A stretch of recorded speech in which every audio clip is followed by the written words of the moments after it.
Please join me in welcoming the President of Argentina, Javier Milei.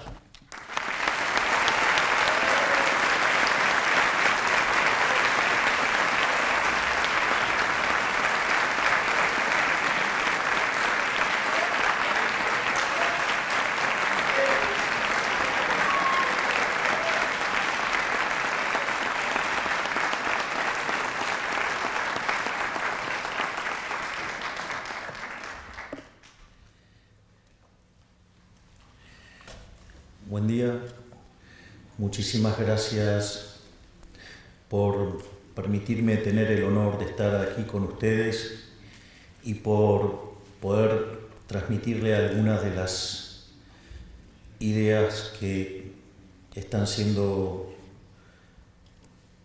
muy importantes en lo que tiene que ver con el gobierno que nosotros estamos llevando a cabo en Argentina. Naturalmente, en ningún momento dejo de ser economista y hay cuestiones que se vuelven súper importantes, sobre todo en lo que tiene que ver con la toma de decisiones. Y en la charla de hoy me quiero focalizar en uno de los temas que desarrollo en mi reciente libro, que se llama Capitalismo, Socialismo y la Trampa Neoclásica. Básicamente quiero ir sobre lo que técnicamente se denomina un fallo de mercado, que se define como no convexidad, es decir, cuando hay estructuras de mercado concentradas y cómo la regulación, termina matando la innovación y el crecimiento económico. En ese sentido, básicamente la charla está separada en 5 partes. Lo primero que voy a hacer es plantear la lógica de la estructura conceptual de lo que voy a estar presentando. Digo, cuáles son los elementos fuerza que están detrás de la argumentación. Y obviamente que después, una vez que hago esto, voy a empezar a elaborar donde yo considero que la estructura neoclásica tiene un problema, un fallo, un error, y que eso deriva en intervención del Estado y que eso es lo que termina matando el crecimiento económico.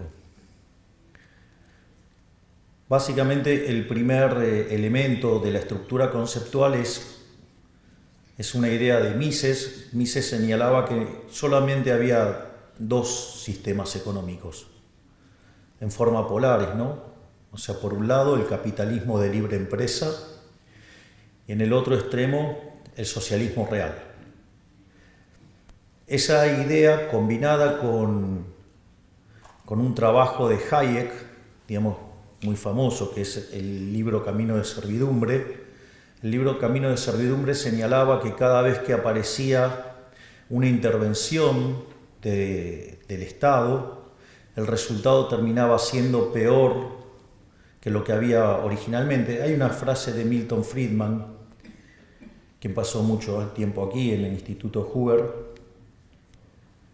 que decía que en general la corrección de un fallo de mercado por parte del Estado termina siendo peor que lo que teníamos originalmente.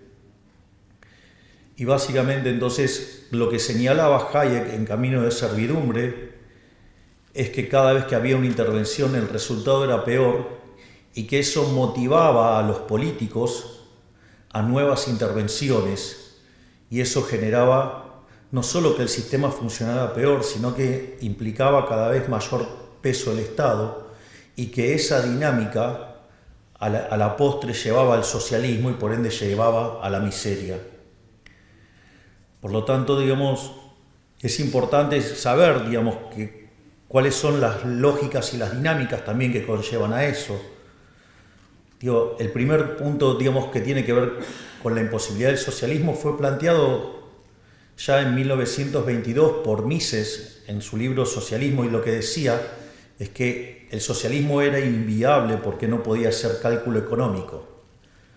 Es decir, concretamente, si uno lo que está haciendo en una transacción es intercambiar derechos de propiedad, y que eso es lo que genera un registro histórico que se llama precio y que eso funciona como un mecanismo de transmisión de señal donde los agentes se coordinan, algunos serán compradores, otros serán vendedores, y que frente a la existencia de divergencias habrá ajustes, es decir, que el sistema de precios es un mecanismo de transmisión de información, de coordinación y de ajuste. El evento se dispara por el intercambio de los derechos de propiedad. Por lo tanto, cuando aparece el Estado e interviene, lo que está haciendo es interferir sobre el derecho de propiedad.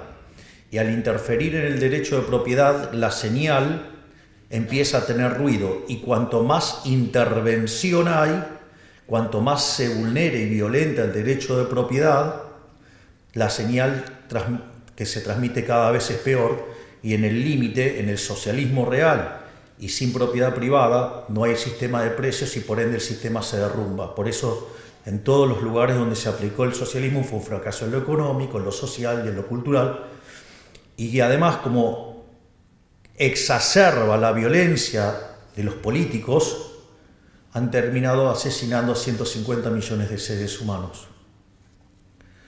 La otra cuestión que también es muy importante y que entra dentro de estos problemas que se van generando con la presencia del socialismo y la intervención del Estado, es que además se genera una incompatibilidad de incentivos, porque si ustedes van a estar ganando dinero, y se esfuerzan para ganar dinero, como decía Milton Friedman, digamos, lo que tiene que ver con la responsabilidad social del empresario es ganar dinero, digo, porque si lo hace es un héroe, porque básicamente lo que está haciendo es generar bienes de mejor calidad a un mejor precio, por lo tanto es un creador de bienestar. Y si ustedes intervienen y con el argumento de la distribución del ingreso y de la desigualdad y ese tipo de cuestiones con las que el socialismo ataca, la contraparte es que ¿para qué me voy a esforzar si me van a quitar el fruto de mi trabajo? Y si no me puedo apropiar del fruto de mi trabajo, entonces no tiene sentido trabajar. Es más, de hecho, la presencia del socialismo lo que hace es abortar los procesos de descubrimiento. Y eso no es un tema menor, de hecho Hayek señalaba que el mercado es un proceso de descubrimiento. Hayek esto lo planteaba en términos de la discusión sobre la distribución del ingreso, al decir que no había tal cosa como una torta, sino que esa torta era una torta que se iba creando, que se iba descubriendo en la medida que el proceso de mercado iba tomando lugar. Pero esto es muy importante porque la injerencia del Estado lo que termina haciendo es rompiendo el proceso de descubrimiento que deriva o que es básicamente la innovación. Supongamos dos individuos que no están conectados y uno, genera un producto y tiene un desecho. Y de hecho ese desecho querría sacárselo de encima. Hasta estaría dispuesto a pagar por que alguien se lleve ese desecho. Y sucede que en la otra parte puede haber otro individuo que ese desecho le podría servir como insumo y estaría dispuesto a pagar por él mismo. Pero entonces aparece un tercer individuo y que descubre que una oportunidad de negocio, que es comprarle al primero y venderle al segundo. Es decir, y eso lo hace porque va a sacar un beneficio. Y si ese beneficio, que en realidad le está arreglando el problema a dos individuos, con lo cual es maravilloso. Recuerden que el primero estaba dispuesto a pagar con tal de que se lo lleven y el segundo estaba desesperado para conseguirlo para poder hacer su proyecto. Entonces este tercer individuo obviamente que le va a ir bien porque está resolviendo un problema. Y si aparece el Estado regulándolo, lo que va a pasar es interferir en ese proceso, va a abortar, y si el Estado avanza mucho hasta lo va a abortar directamente. Y por lo tanto todos vamos a vivir mucho peor. Probablemente, el caso más emblemático haya sido durante la pandemia con los barbijos. Si hubieran dejado a la fuerza del mercado libremente, hubiera habido muchísimos más barbijos más rápidamente y mucho más barato. Y el hecho de que se metiera el Estado lo único que hizo generó un gran problema. Naturalmente que en economías no tan intervenidas generó daño en economías súper intervenidas, como el caso de Argentina, hizo que Argentina tuviera 130.000 muertos por COVID, cuando si hubiéramos hecho las cosas como un país mediocre, hubiéramos tenido 30.000 muertos. Es decir, que el Estado presente, la intervención estatal, a los argentinos nos costó 100.000 vidas en un año. Es decir, la intervención del Estado a la postre termina siendo una intervención asesina de manera directa o indirecta. Y esto, digamos, es importante porque también hay esta combinación del mercado como proceso de descubrimiento más, digamos, el principio de apropiación de Locke, de aquel que señala que el que lo descubre se lo queda, es la base del pensamiento de Israel Kiesel en estos temas, donde muestra al mercado como un proceso de descubrimiento y que si ustedes se meten a intervenirlo, por el motivo que quieran, en general se suele hacer por cuestiones de índole distributiva, ustedes lo que van a hacer daño. Se los planteo en otro caso más y no ahondo más en esto, pero supongamos que yo tengo un sistema de equilibrio general y que inicialmente está en equilibrio y que de repente aparece un problema, como puede ser el de la pandemia, y entonces ustedes tienen un drástico cambio en la demanda.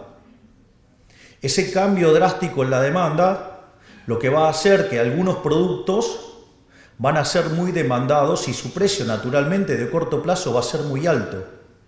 Justamente esa señal de precio es lo que va a hacer, va a atraer los recursos desde los lugares donde no tienen que estar los recursos e ir hacia donde la gente está pidiendo que haya recursos. Si ustedes en aras de hablar de la distribución del ingreso, de las ganancias, de la desigualdad y demás, empiezan a intervenir ese mercado, lo único que van a tener es que el mercado que se tenía que destruir se destruye, pero el mercado que tiene que prosperar no prospera. Y por ende, a la postre estamos todos muchísimo peor. Por lo tanto, una de las cosas que es muy importante tener en claro es que la intervención del Estado siempre es mala, porque está basada en la fuerza. Y nada que esté basado en la fuerza puede ser bueno. De hecho, el liberalismo se construye, el respeto del derecho a la vida, la libertad, la propiedad, y siempre como punto de partida y de base el principio de no agresión. Y si hay un agresor grande e institucionalizado, es el Estado. Por lo tanto, siempre la acción del Estado produce daño y cuanto más Estado hay, peor nos va. En esta lógica, entonces, donde la intervención lo que genera es daño, esto es tremendo porque el instrumental analítico neoclásico, aún con gente que se sienta libertaria, podría terminar siendo funcional al socialismo si abraza los modelos y toma cuenta de lo que se denomina como fallos de mercado, ya que la definición del fallo de mercado habilita supuestamente a una intervención. Y ahí, quiero hacer algunas reflexiones, porque una de las cosas que uno nota, uno cuando trabaja en el mundo de los negocios, es decir, uno usa modelos. ¿Por qué? Porque la realidad es compleja, entonces lo usa para hacer una simplificación, para poder comprender de mejor manera lo que está haciendo, focalizarse sobre las cosas que son verdaderamente importantes. Pero, cuando el modelo no mapea con la realidad, uno tira el modelo. Es decir, no se enoja con la realidad. Si ustedes en una empresa se enojan con la realidad y se quedan abrazados al modelo, van a perder sus empleos porque van a estar perdiendo un montón de dinero. Entonces, lo primero que uno, aprende cuando está en la trinchera es entender que si el modelo no mapea con la realidad, vuela el modelo. Sin embargo, en el mundo neoclásico, cuando la realidad no mapea con el modelo, lo llamamos fallo de mercado. Es decir, les diría que estamos enfermos de fatal arrogancia. Y me incluyo, digo, porque yo he dado clases de microeconomía 25 años de mi vida. Es decir, y digamos, he leído cuánto libro de microeconomía andaba dando vueltas, leía cuántos modelos y papers salían nuevos. Y bueno, pero todo cambió el día que leí a Murray Newton Rothbard en un trabajo que se llama Monopolio y Competencia, y ahí ese día mi vida cambió. Pero entonces lo que quiero decir es que habilitar ese concepto de falla de mercado y la intervención lo que hace es favorecer el socialismo. Es decir, terminamos siendo funcionales al socialismo. De hecho, dentro de lo que es la estrategia del socialismo del siglo XXI y la forma de avanzar sobre las economías, y donde Latinoamérica es un gran ejemplo, digamos, el socialismo del siglo XXI ha sido muy exitoso en Latinoamérica, ha tenido un montón de presidentes. Digo, en Argentina tuvo 4 periodos kirchneristas. En Uruguay ha tenido a Pepe Mujica, ha tenido a Tabaré Vázquez, en Chile ha tenido a Lago, a Bachelet 2 veces, a Boric ahora, en Paraguay han tenido a Lugo, en Brasil han tenido 2 gobiernos de Lula, uno de Dilma Rousseff, después Lula nuevamente, tienen a Petro en Colombia, tienen a Castillo que estuvo en Perú, a López Obrador en México, creo que no me estoy olvidando a ninguno, y después en España tienen a Pedro Sánchez. Es algo así como un kirchnerista, y ya no diría que es de buenos modales porque no los tiene.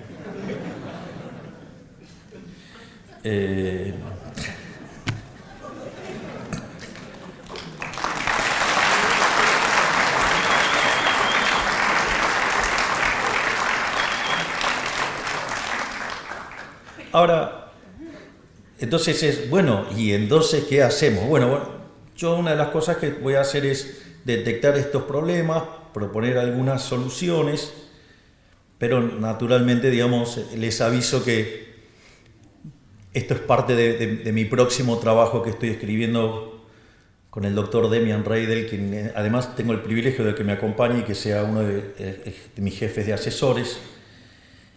Pero digo, voy a estar dando algunas pistas de por dónde creo que pasa la solución. Entonces, lo primero es definir qué es mercado. O sea, me parece fundamental. Y a veces tengo la sensación de que muchos economistas no saben definir qué es un mercado. De hecho, algunas reflexiones que se hacen me confirman que no saben qué es el mercado. Y para mí el mercado, de vuelta digo, es mi definición, o sea, lo que yo opino, digamos, está absolutamente bajo discusión, yo no tengo ningún tipo de problemas con eso, y es que el mercado es un proceso de cooperación social donde se intercambian derechos de propiedad voluntariamente. Es decir, ustedes intercambian derechos de propiedad con otro individuo, con otro agente, voluntariamente. Y si ustedes lo hacen voluntariamente, no puede haber error por definición, lo están haciendo voluntariamente. Eso no quiere decir que suponga que yo voy y me compro un par de zapatos, y el par de zapatos yo creí que me iba a dar determinada prestación y no me gusta. Bueno, me equivoqué, pero lo arreglo, pero no hubo ningún fallo en esa decisión. Es decir, en ese momento que yo tomé la decisión era lo que yo quería hacer y lo hice voluntariamente. Nadie me forzó a hacer esa transacción. Y el único agente dentro de la economía que hace esas transacciones forzadas es el Estado. Por lo tanto, el único que puede generar fallos adentro de la economía es el Estado, no, digamos, el mercado. Porque de hecho el mercado somos nosotros mismos. Es decir, cuando hablan del mercado, digo, somos nosotros el mercado, nosotros somos el mercado. Y entonces, ¿por qué tenemos que soportar que alguien fatalmente arrogante venga a decir que yo estoy tomando la decisión incorrecta si ni siquiera sabe qué es lo que estoy haciendo o por qué lo estoy haciendo? Es decir, seguramente, digamos, si yo fuera a ver a Los Ángeles Lakers, digo, seguramente un fan de los Boston Celtics diría que estoy equivocado. ¿A título de qué? Si a mí me gustan Los Ángeles Lakers. Yo vi jugar a Magic Johnson. Digo, ¿qué me vinieron a explicar? Digo, que estoy equivocado. Me gustan los colores amarillo y púrpura. Aparte, el púrpura es el color de la libertad de Abbas, así que me gusta más todavía. Entonces, y esto es muy interesante, esto a mí me pasa regularmente en la discusión pública, aparece algún problema y algún estatista me dice, ahí está, el mundo de Milei genera estos problemas. Entonces digo, ok, a ver, vamos a ver si el mundo de Milei genera estos problemas. O sea, aparte que es poderoso que estoy, genera un problema yo mismo.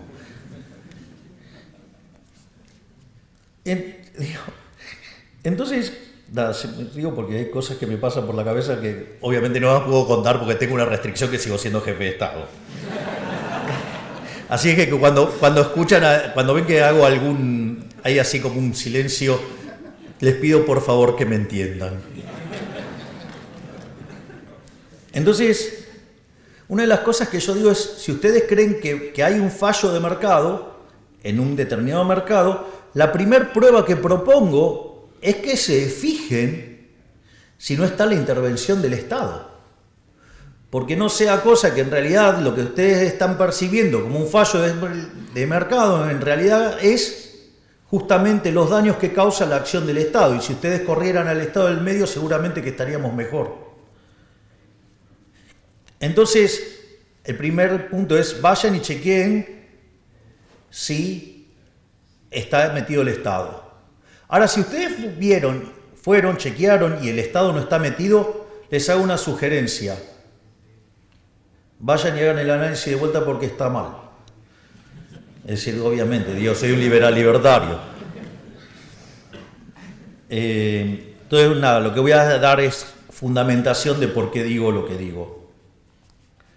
Entonces la pregunta es cómo, digamos, o sea, a mí me motivó todo esto.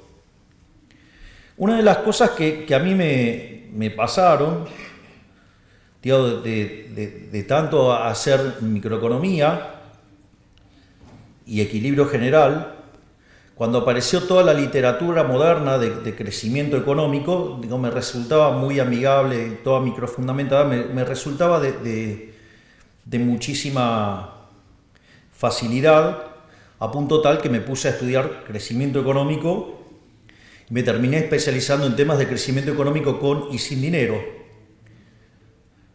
Algo que también, digamos, está motivado por el hecho de que el economista más importante de la historia argentina, Miguel Sidrowski, era especialista en crecimiento económico con dinero. Entonces tenía ya, digamos, una cierta atracción por eso.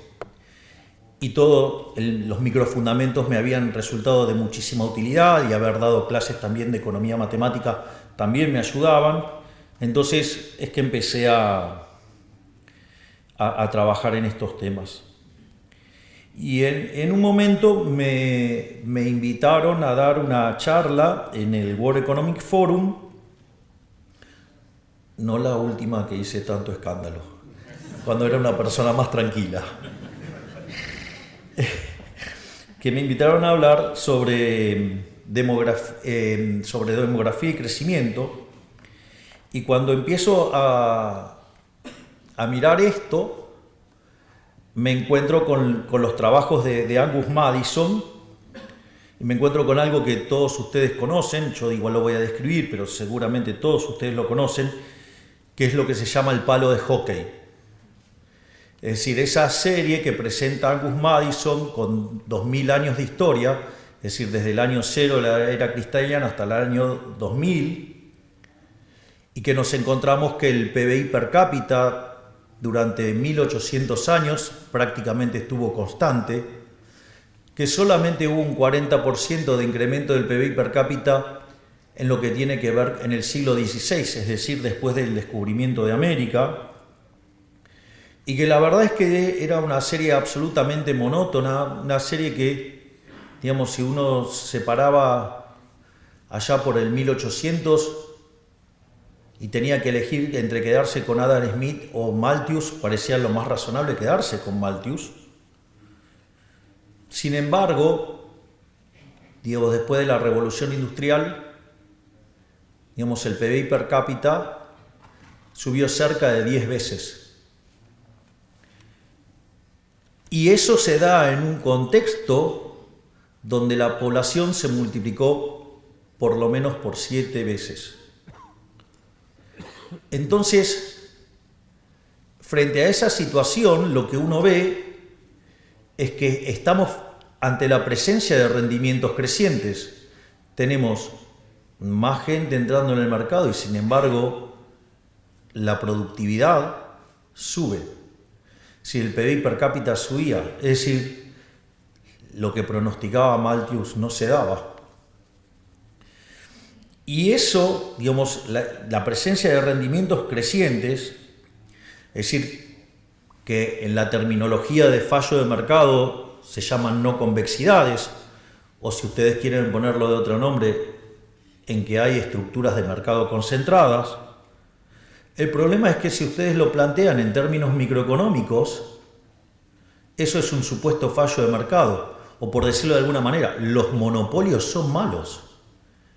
Entonces, si los monopolios son malos o las estructuras de mercado concentradas son malas, ¿cómo podemos decir que es malo si cuando en el año 1800 vivía más del 95% de la población por debajo de la línea de pobreza extrema y en el año 2000 ese número había caído a menos del 10%? Es decir, cómo algo que generaba tanto bienestar o que generó tanto bienestar desde la óptica de la microeconomía, digamos, eso estaba mal. Hay varias respuestas, o sea, la respuesta más fácil, más simple, más obvia, uno la podría encontrar ya en un libro muy lindo, un libro chiquito, un libro de divulgación. Es más, en la última edición en español tiene un prólogo mío y mi conflicto con el libro cuando lo conocí. Debe ser por eso que me dediqué a la política, porque me encanta el conflicto. Pero al margen de la humorada, hay un libro de Henry Hazlitt que se llama La economía en una lección, y él arranca y dice, bueno, ¿cuál es la lección de economía? Separa entre el mal economista y el buen economista.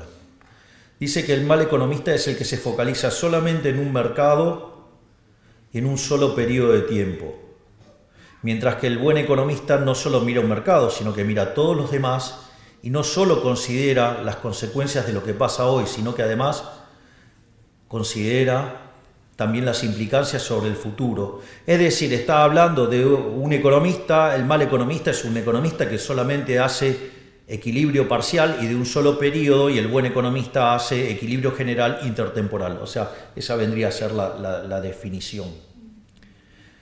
Pero digo, al margen de esto, lo más importante entonces es, bueno, entonces ¿cómo rastreamos el problema? ¿Dónde está el problema? Entonces ahora les voy a expoliar la respuesta y después voy a dar las explicaciones. Desde mi punto de vista, el origen del problema está en la interpretación de la mano invisible, de la idea de la mano invisible bajo la lógica de Pareto, que hace que la mano invisible sea incompatible con la idea de la fábrica de alfileres, es decir, los rendimientos crecientes. Y cuando uno avanza en la estructuración formal del análisis de la eficiencia, ¿sí? Digamos, elegir determinadas construcciones matemáticas hacen que entre en disputa la mano invisible con la fábrica de alfileres. Y eso tiene consecuencias analíticas claras, Y a partir de esa construcción, cuando metemos cuestiones normativas adentro del análisis del equilibrio, es donde empieza a aparecer este conflicto entre la realidad y el modelo. Conflicto que nosotros, digamos, lo llamamos fallos de mercado. Entonces, digamos, cuando aparece el problema de las no convexidades, entonces tiene que ver con las estructuras de mercado concentradas, con los monopolios. Podemos tener el caso de los bienes públicos. Por ejemplo, hay algo muy divertido con los temas de los bienes públicos. Solemos discutir en términos de bienes públicos, en términos de rivalidad en el consumo y de exclusión.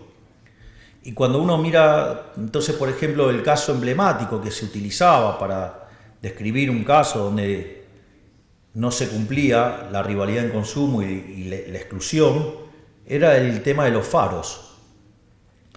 Y en una de esas reuniones que tenía Milton Friedman y otros economistas en Chicago, solía participar un abogado que obviamente que no estaba contaminado con todo el herramental neoclásico que estamos contaminados nosotros los economistas de base.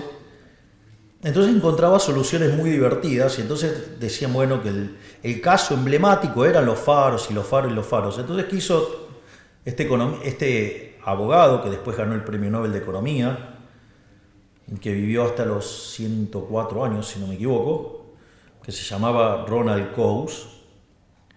Entonces, ¿qué es lo que hizo? Fue y analizó todos los faros del siglo XIX. Supuestamente era un caso emblemático de fallo de mercado, y era el caso de los bienes públicos, y ahí se requería la intervención del Estado y lo que fuera. Y adivinen qué descubrió.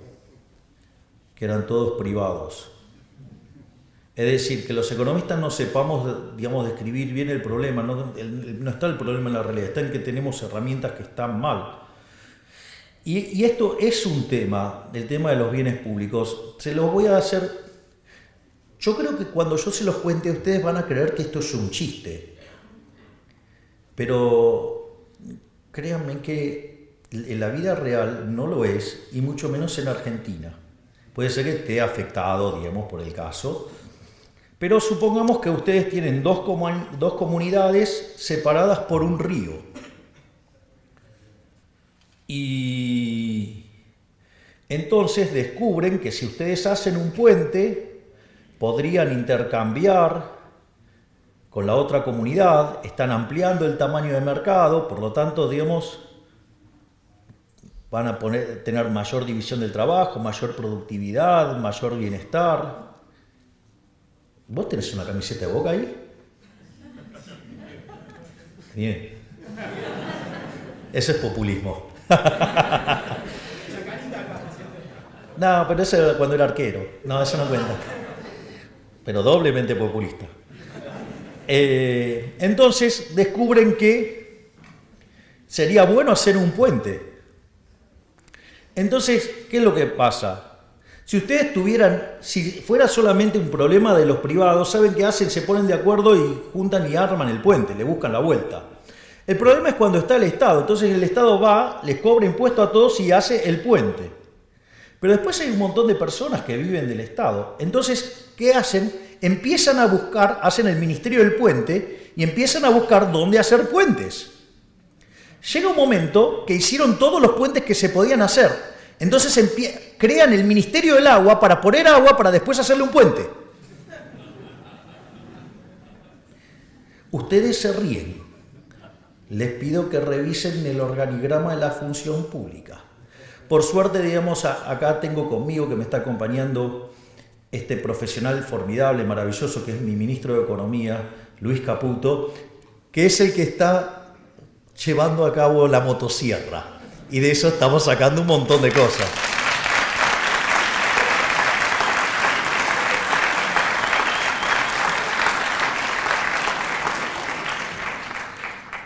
Quiero decirles que a mí me pone muy contento cuando aplauden a mi ministro de Economía, porque no solo que está haciendo el ajuste más grande de la historia argentina, sino que es el más grande en la historia de la humanidad por profundidad y en cantidad de tiempo. Cuando uno junta, digamos, lo que estamos haciendo en el Tesoro y en el Banco Central. De hecho, llevamos más de 13 puntos del PBI ajustados. Y eso, digamos, si ustedes lo planteaban en otro momento, digamos, nos crucificaban a los dos en el medio de la 9 de julio, que es donde hay un obelisco, una cosa alta, grande ahí. Y vamos y lo llevo a las presentaciones y lo aplauden. Es un cambio de época. La gente está despertando las ideas de la libertad. Y el hombre que lo está llevando a cabo es el querido Luis Caputo, que está aquí. Gracias.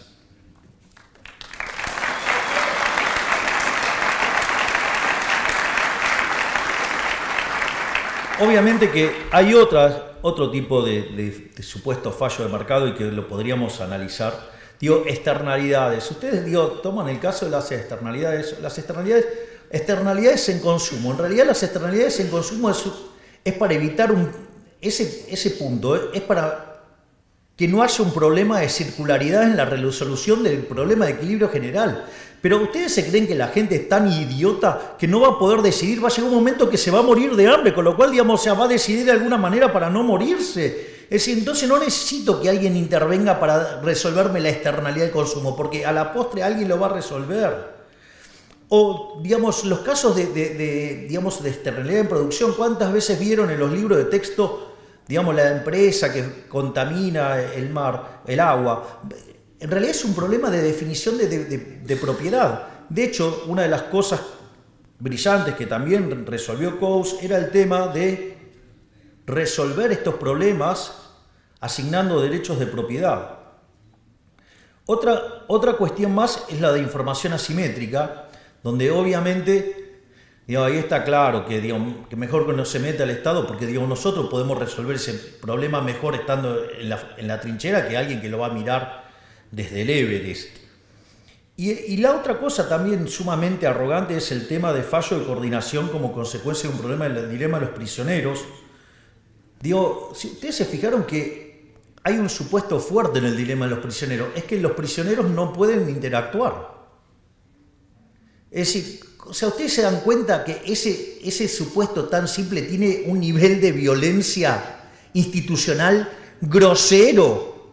Y entonces, como agarro y meto ese nivel de violencia institucional grosero, entonces ahora necesito un organismo violento para resolver el problema de coordinación, como si los agentes fueran idiotas. Y los agentes no son idiotas, los agentes son inteligentes. El problema es que hay un montón de sátrapas metidos en el medio que se llama Estado y que viven de nuestra plata y que por eso generan estos problemas. ¿Para qué? Para vivir ellos, no para que nosotros estemos mejor.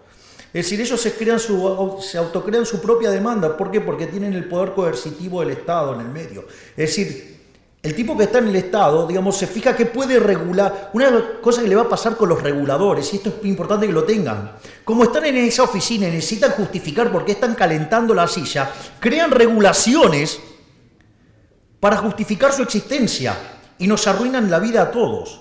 Digo, esto no es menor, porque esto tiene implicancias directas de cómo esto impacta negativamente sobre la innovación, por ejemplo. Bueno, regulan porque no saben, regulan porque tienen que calentar la silla, regulan por lo que sea y nos están arruinando la vida.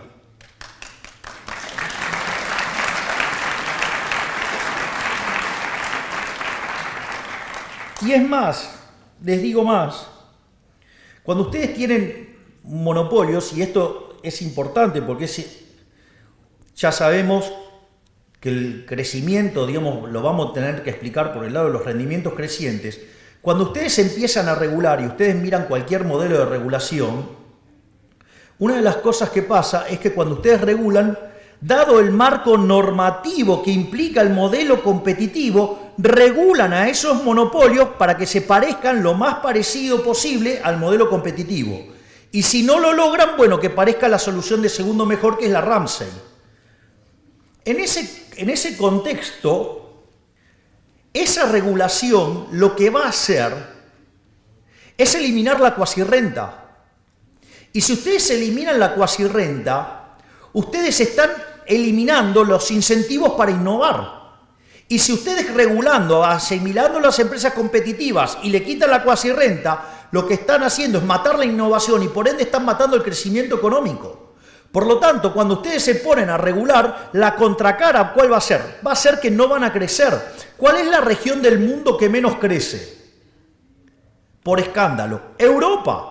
¿Y por qué no crece? Porque están atestados de regulación. Se fanatizaron tanto en generar un modelo que se parezca al modelo competitivo que mataron los rendimientos crecientes, es decir, mataron las cuasirrentas. Al matar las cuasirrentas no tienen incentivos a invertir, si no invierten, no hay innovación, por ende se quedaron sin crecimiento económico. Por lo tanto, no dejemos que estos fatalmente arrogantes nos destruyan la vida con regulaciones. Vayamos a una sociedad muchísimo más libre, ¿sí? Y que si el problema es la teoría económica, tratemos de ver en dónde está el error de la teoría económica. No digamos que el mundo se parezca a una teoría económica que tiene errores, que venía de un mundo que no tenía crecimiento. Es decir, la caja de Edward puede ser muy divertida, digamos, cuando no hay crecimiento en una economía estática. Igual que Malthus, igual que los rendimientos marginales crecientes. Pero ese no es el mundo real. Entonces, ¿qué hago? ¿Me quedo con el modelo o me quedo con la realidad? Ah, no, como la realidad me pone incómodo, me quedo con el modelo y digo que el problema es la realidad. No caigamos en esa locura, porque en esa locura nos vamos a destruir nuestras vidas. En ese sentido, entonces, y bueno, y entonces ahora ¿qué hacemos? ¿A dónde vamos? Entonces una de las cosas que hice, dije, bueno, no voy a revisar toda la historia porque no me da el tiempo. Pero, claro, y sí, hay que ponderar. Digo, para algo, haber estudiado historia del pensamiento económico tiene algunas ventajas que dice, bueno, a ver, ¿dónde hago el corte? Entonces dije, bueno, vayamos a Adam Smith. Entonces dije, bueno, vamos a poner como punto de inicio a Adam Smith. Si bien, digamos, seguramente ustedes estarán al tanto que yo soy liberal libertario, digo que adhiero a la escuela austríaca de economía, que en realidad filosóficamente soy anarcocapitalista y que en la vida real soy minarquista. A diferencia de mis colegas, yo no tengo una visión negativa de Adam Smith. De hecho, a mí Adam Smith me parece una suerte de genio total. Para mí Adam Smith es a la economía lo que ha sido Gauss a la matemática, es decir, alguien que estaba 200 años adelantado a su época y fue el que la vio. Es decir, nosotros, como tenemos una forma muy particular de hacer política, entonces los analistas tradicionales nos cuestionan y nosotros nos mofamos de ellos y le decimos, no la ven. Bueno, Adam Smith la vio. En ese sentido, básicamente, desde mi interpretación de Adam Smith, lo maravilloso de Adam Smith que tenía implícito un modelo de crecimiento económico. Es decir, el modelo de Adam Smith tiene en la investigación sobre la naturaleza y las causas de la riqueza de las naciones, para los amigos riqueza de las naciones, lo que tiene es un modelo de crecimiento económico. De hecho, la idea de la fábrica de alfileres es la idea de los rendimientos crecientes, porque ¿qué era lo que decía? Si yo tengo una persona haciendo alfileres, una persona sola, aun cuando fuera muy buena, ¿qué iba a poder producir? 20 unidades. Y no más que eso. Ahora lo que decía es que cuando dividía el trabajo en 15 actividades distintas, la producción de alfileres per cápita saltaba a 5.000. Es decir, ustedes habían incrementado, ¿sí?, en 15 veces la planta en términos de personal y la producción había pasado de 20 a 5.000 per cápita. Y después dice, hay algo que es muy interesante y que a la luz de lo que se viene tejiendo y tallando respecto a las interpretaciones del futuro, en especial con la maravilla que implica, digo, la inteligencia artificial, que es la exacerbación de los rendimientos crecientes, sobre todo para aquellos equilibrios distópicos. Yo les diría, no le tengan tanto miedo a los equilibrios distópicos, porque la idea de la fábrica de alfileres y los rendimientos crecientes Y la división del trabajo tiene un límite. ¿Y el límite cuál es? El tamaño del mercado. Es decir, yo no voy a llevar, digamos, 15 digamos, o sea, empleados a la fábrica de alfileres y entonces tendría 50.000, 75.000 alfileres que vender. Si no las puedo vender, no voy a ir a ese nivel de división del trabajo. Voy a ir al nivel, digamos, que me soporta el mercado. Es decir, entonces no piensen el proceso solo del lado de la oferta, piensen que del otro lado está la demanda. Digo, no volvamos a caer en los problemas que caímos en el pasado con el odio a la máquina, es decir, con los luditas. Es decir, porque, a ver, el día que Edison inventó la lamparita, y claro, digamos, los fabricantes de velas estaban muy enojados. Estaban muy enojados. Y entonces, la realidad es que fue maravilloso lo que hizo Edison, ¿no? Porque eso me permitió tener un bien de mejor calidad, un mejor precio, le llegó a más gente, además generó más trabajo y además me ahorré dinero y pude gastar en otros bienes, es decir, una máquina de generar bienestar, es decir, los que generan progreso tecnológico son máquinas de generar bienestar, pero nunca pueden ir más allá del límite del mercado, salvo que haya innovación y que hace que todos seamos más ricos, que todos estemos mejor. Entonces, no tengamos miedo, no pidamos regulaciones porque no entendemos de qué se trata. Tratemos de entender de qué se trata y no de regular. Es decir, nunca la libertad puede ser mala. Lo malo es no ser libres. Nunca es mala la innovación. De última, digamos, podemos discutir los valores sobre los que está construida la innovación. Y si los construimos sobre los valores del libertarianismo, digo, ¿quién podría estar en contra sobre el respeto irrestricto del proyecto de vida del prójimo en defensa del derecho a la vida, la libertad, la propiedad y basado en el principio de no agresión? ¿Cuál es el problema con eso? ¿Quién está en contra de eso? Digo, solamente ustedes podrían ser exitosos sirviendo al prójimo con bienes de mejor calidad, un mejor precio. Pero hay un límite, el límite es el tamaño del mercado. Entonces no tengan miedo de desregular. Digamos, el progreso tecnológico va a tener como contraparte del otro lado la demanda. ¿O acaso ustedes creen que van a generar progreso tecnológico para seres que no existen? ¿Cómo van a hacer semejante locura y van a estar hundiendo un montón de dinero en eso si en realidad ese dinero viene de seres humanos? Y no digo que van a tirar plata para tirar plata. Yo no conozco empresarios que se dediquen a quemar plata por deporte.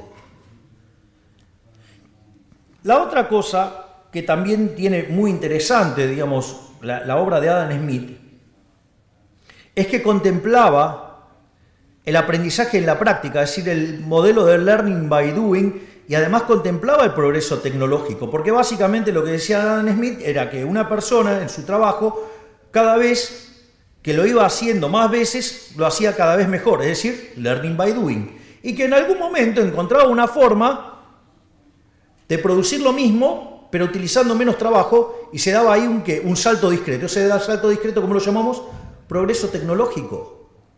Es decir, que Adam Smith no solo tenía contemplado los rendimientos crecientes, tenía el problema de la división del trabajo, tenía bien definido cuáles eran los límites de eso, sino que además tenía un modelo de crecimiento que además contemplaba el learning by doing y contemplaba el progreso tecnológico. Todo en el año 1776, siendo que además le costó 10 años escribir el libro. Si no me dicen, si no era un avanzado, no sé qué es un avanzado. Y lo otro que era interesante es en los mercados libres y en la intervención mínima del Estado.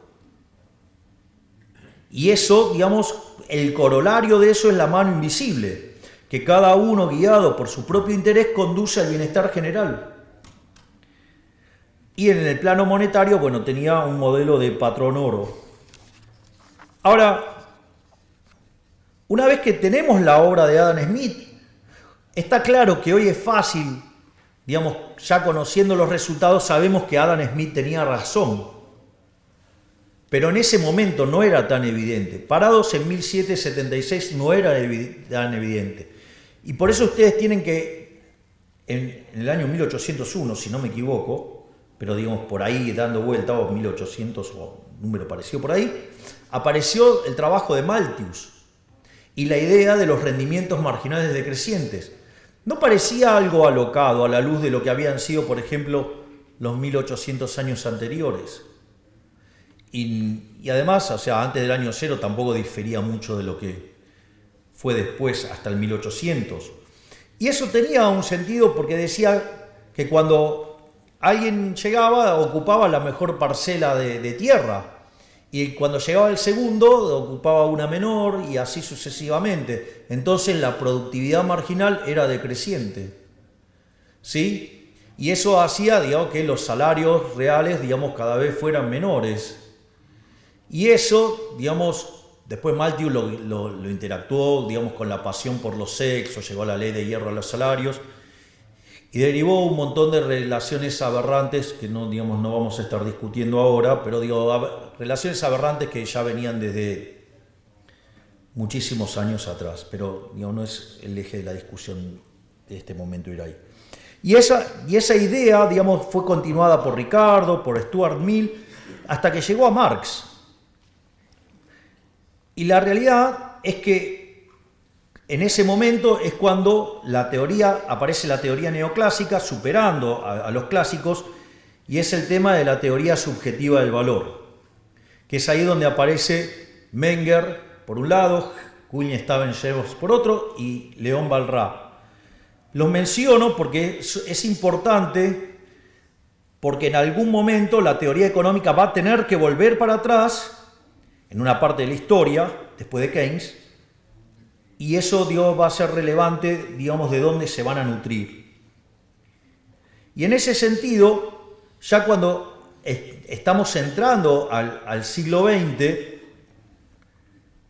se empieza a hacer evidente que el análisis de Malthus estaba mal, que lo que había planteado Adam Smith estaba bien, que estaba el problema de los rendimientos crecientes y que si uno quería explicar el crecimiento económico con los rendimientos constantes a escala y con el herramental neoclásico en ese formato, no funcionaba, y mucho menos con rendimientos marginales decrecientes. Entonces, los dos primeros que vieron esto fueron Alfred Marshall y Alvin Young.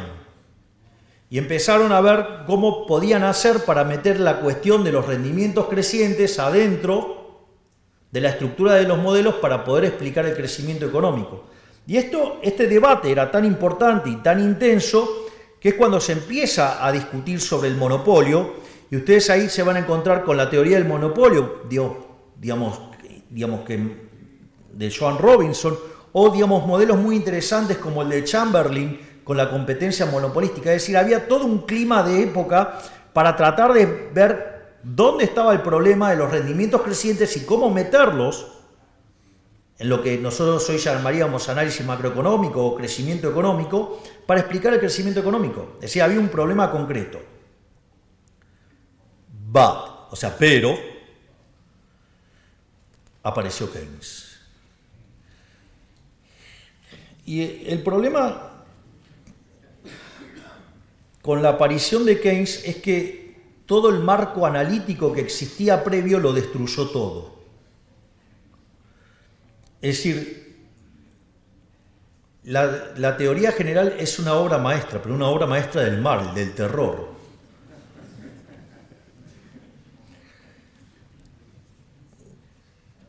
No me quiero poner a hablar sobre Keynes porque si yo hago esto se me van a ir 7 horas y tengo un montón de reuniones a las que no voy a llegar. Voy a tratar de ser...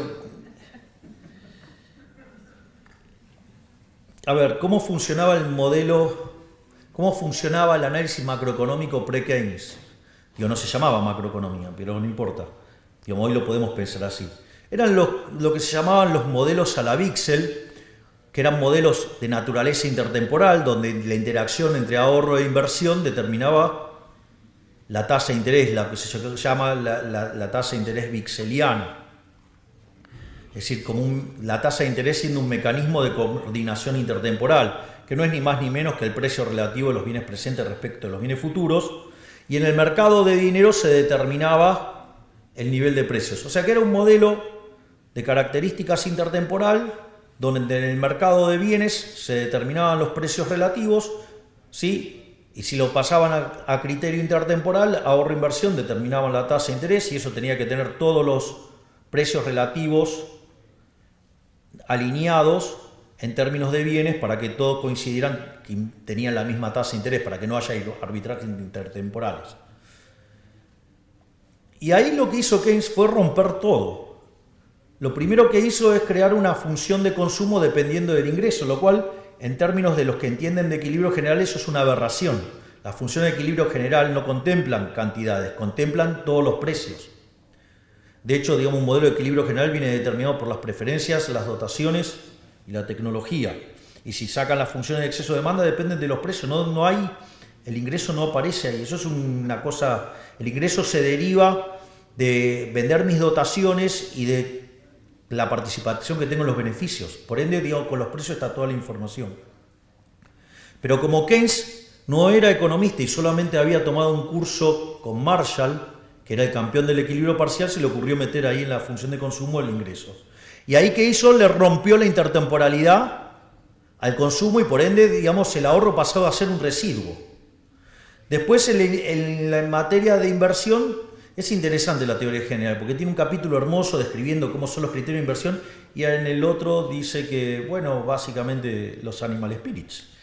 Tengo versiones más groseras, pero no puedo hacerlo como jefe de Estado. Por lo tanto, ahora en el mercado de bienes pasa a determinar, no, digamos, la tasa de interés, sino que pasa a determinar el ingreso. Y ahora, con ese ingreso, determina la demanda de trabajo, que frente a una oferta de trabajo, con eso determina el salario. Y tiene un par de problemas, porque le falta determinar el nivel de precios y le falta determinar la tasa de interés. Entonces decide determinar, de una manera absolutamente delirante, determinar la tasa de interés en el mercado de dinero.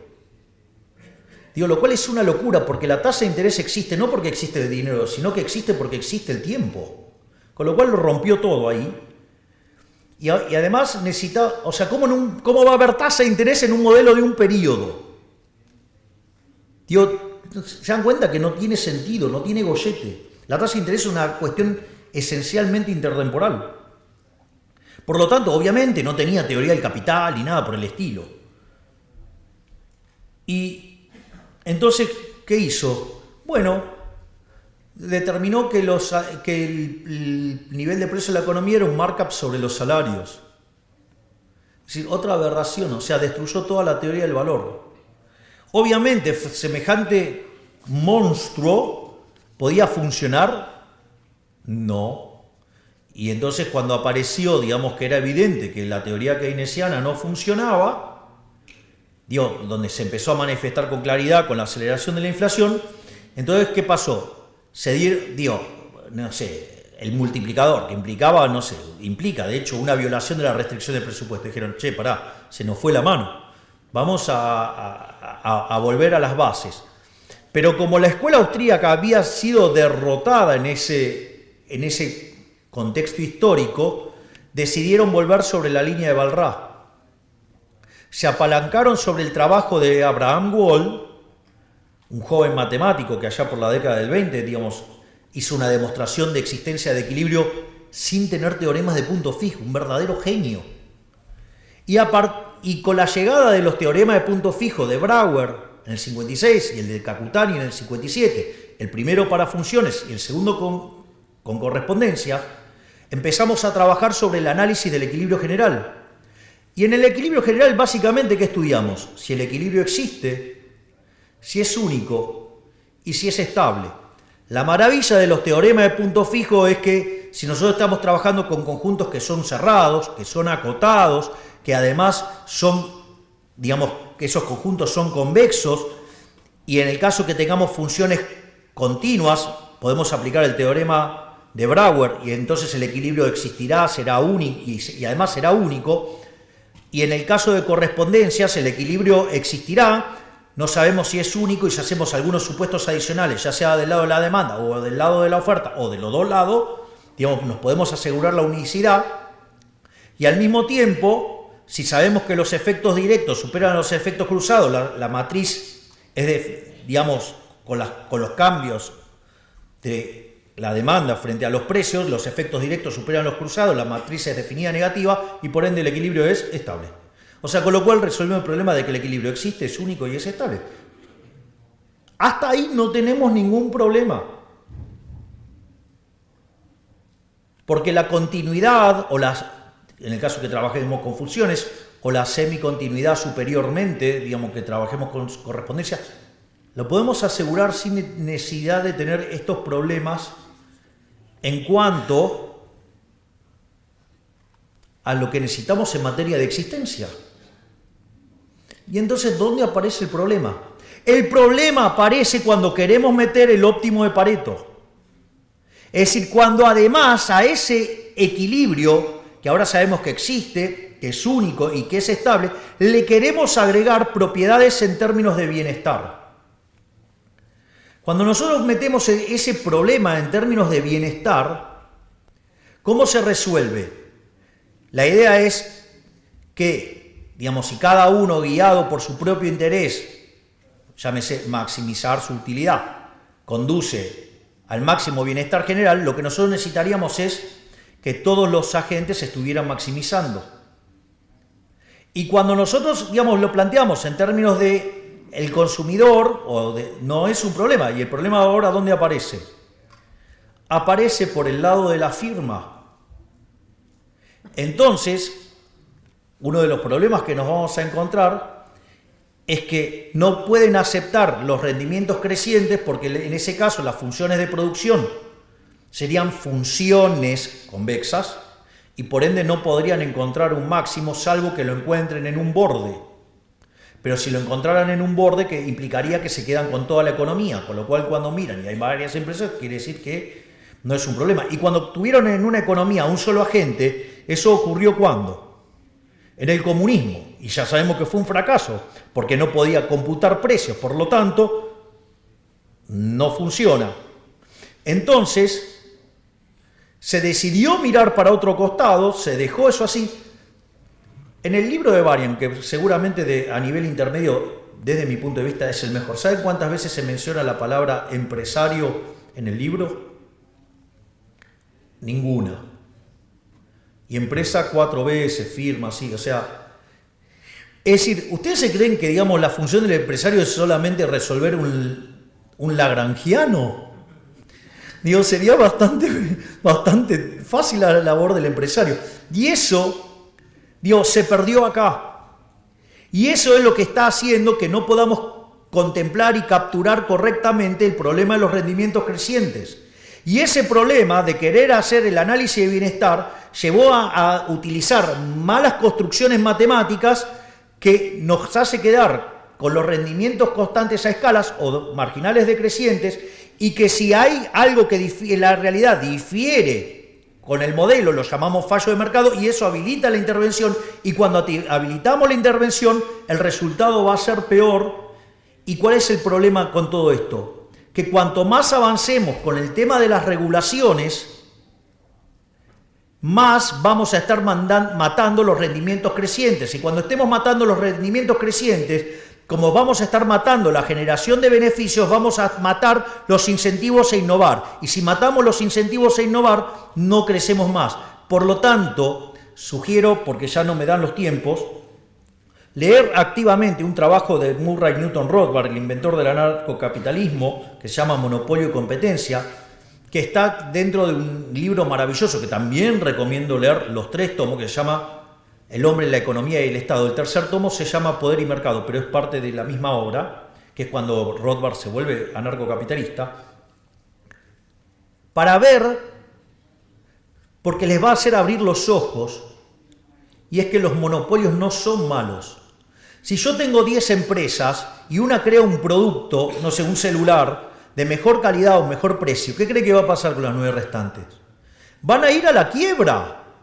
Pero ese empresario que mandó a la quiebra a los otros 9 es un benefactor social, porque me está dando un bien de mejor calidad a un mejor precio, por lo tanto tengo mejor prestación en mi celular y además puedo consumir otros bienes, es decir, me está facilitando la vida. Y entonces, no, bueno, pero ¿qué va a hacer con ese dinero que gana? ¿Qué me importa?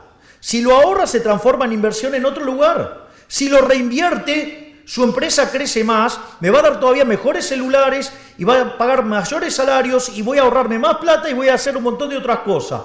¡Fantástico! O sea, ¿cuál es el problema? O la otra, miren, este tipo es tan malo, es tan villano que ¿saben qué hace? Todo el dinero que gana lo entierra en el piso, lo entierra. Aun cuando, digamos, quede como un cráter, ¿no? Si hiciera eso, está quitando dinero de la economía, por lo tanto el nivel de precios es menor y nos beneficiamos todos. Por lo tanto, no tengamos miedo, vayamos hacia adelante, seamos optimistas. No sabemos cómo va a ser el futuro, lo único que sabemos es que va a ser mucho mejor. Y va a ser muchísimo mejor si en el medio sacamos al Estado de toda nuestra vida. Muchísimas gracias.